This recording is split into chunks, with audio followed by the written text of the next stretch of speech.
I hope the speaker within 24 hours he will restore back him as a member of the parliament.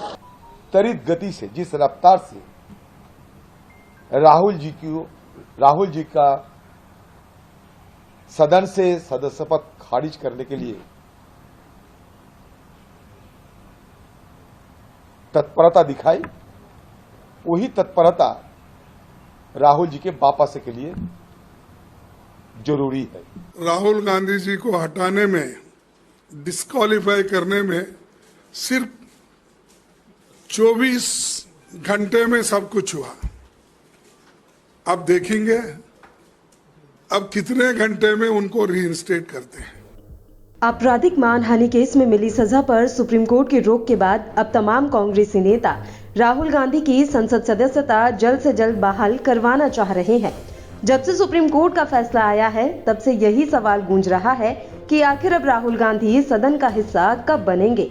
वहीं खड़गे से लेकर DK Shiv Kumar तक तमाम कांग्रेस के बड़े चेहरे एक ही बात कह रहे हैं कि जब सांसदी छीनने में 24 घंटे लगाए थे, तो सदस्यता बहाल करने में ज्यादा समय क्यों लगे। The BJP's conspiracy, I think somewhere some justice is there.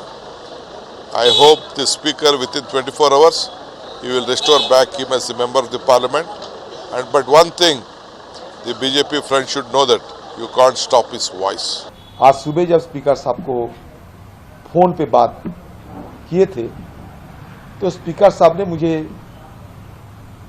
ये नसीहत दी कि आप सेक्रेटरी जनरल से बात करके उनकी दफ्तर में ही ये सारे कागजात सौंप दीजिए। मैं सेक्रेटरी जनरल को फोन की। सेक्रेटरी जनरल की तर्क ये है कि आज तो मेरा दफ्तर बंद है। तो मैंने कहा कि ये चिट्ठी मैं आपको दूं या स्पीकर साहब को? तो सेक्रेटरी जनरल कहते हैं कि स्पीकर साहब को ही दे दीजिए और स्पीकर साहब की दफ्तर होते हुए मेरे पास आ जाएंगे। तो मैंने कहा कि आप एक काम कीजिए, कम से कम रिसीव तो करा लो। तो कहते कि छुट्टी का दिन है। मैं छुट्टी का दिन है तो क्या है? आज से आने आया जो ये था उसको उन्होंने 24 घंटे लगा के उसमें सब डिस्क्वालीफाई करे, बाकी सारी चीजें करे, बाहर निकाले, सब कुछ हुआ। लेकिन दिल्ली के सुप्रीम कोर्ट और हमारा जो पार्लियामेंट है, हार्डली ये सिर्फ किलोमीटरों पे है। तो वो तो 500-600 किलोमीटर था। तो इसलिए मैं चाहता हूं कि शायद रात में वो रीइंस्टेट करते हैं, क्या अभी करते हैं, कितना वक्त लेते हैं, हमको अब देखना चाहिए। हम देखेंगे। अब यहाँ सबसे पहले ये समझते हैं कि सदस्यता बहाली के लिए राहुल गांधी को किस प्रक्रिया से गुजरना होगा। दरअसल सुप्रीम कोर्ट ने राहुल गांधी की सजा पर रोक जरूर लगा दी है, लेकिन उन्हें दोष मुक्त नहीं किया है।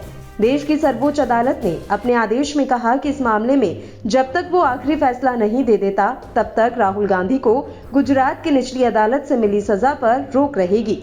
इसका मतलब है कि राहुल गांधी अभी सजा मुक्त हैं। जब लोकसभा सचिवालय को सुप्रीम कोर्ट के आदेश के कागजात मिल जाते हैं, तो वह किसी भी समय बहाली का आदेश जारी कर सकता है। अब आपको यहाँ एक बार फिर से याद दिला दें कि मोदी सरनेम केस में गुजरात के बीजेपी विधायक पूर्णेश मोदी की शिकायत पर राहुल गांधी को निचली अदालत से 2 साल की सजा मिली थी, जो मानहानि के मुकदमे में अधिकतम सजा है। क्योंकि जनप्रतिनिधित्व कानून की धारा 8(3) के तहत 2 साल की सजा मिलने पर न केवल जनप्रतिनिधि की संबंधित सदन की सदस्यता खत्म हो जाती है, बल्कि उसके 6 साल तक चुनाव लड़ने पर भी रोक लग जाती है। राहुल गांधी पर भी यही कार्रवाई हुई। सजा के बाद उनकी संसद सदस्यता समाप्त हो गई थी। अब जब सुप्रीम कोर्ट ने उनकी सजा पर रोक लगा दी है, तो लोकसभा में उनके लौटने का दरवाजा खुल गया है। अब देखना होगा कि क्या राहुल गांधी संसद के चालू सत्र में भाग ले पाएंगे।